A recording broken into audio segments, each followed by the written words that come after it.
hello सांग मैंने जय जगन्नाथ आपण मैंने भावुवे ये कौन चलती चलतु मुझे कहूँ कौन हो सार कहले भल खाଇବା मिल आ भल खाଇବା मैंने हॉस्टल छुआ मान स्वप्न तापर सार कहले बस आसो कि आसी स्कूल भैन तथापि आम भाविलु चल जीव किसी स्मृति तो रमर एमती आम कौन कौन करूँ गला बेड़े रास्त आमको किसी कुनि कुनि छुआ मिलते जो मैंने आम सहित गले कौन पाई से हॉस्टल एक्चुअली आम जो जाऊँ से हॉस्टल देला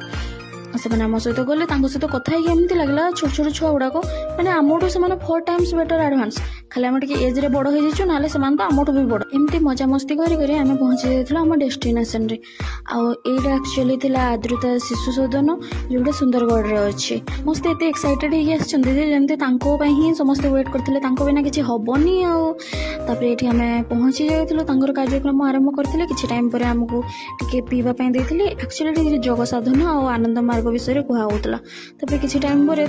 सब कार्यक्रम से शुरू कले आम खाली अनेक बसते ना किसी तो बुझी होना ठीक ठाक जहाँ स्पीच बुझीला किसी बुझी होना जो हिंदी हरर मुवी गुड़ाक कल्ट वार्ड यूज हुए सेमती ही लगुला कल्ट मझे आम फसी जाइए हॉस्टेल व्यू बहुत सुंदर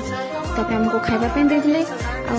सार कहते भल खावा देवे कि मिलता मत मात्र 3टा पनीर सुप्रिया को भी 3टा तथा खाई देती लक्ष्मी को तो अपमान करने कथा नुह तापर मिठाटा खाई कम से कम मनटा शांति करी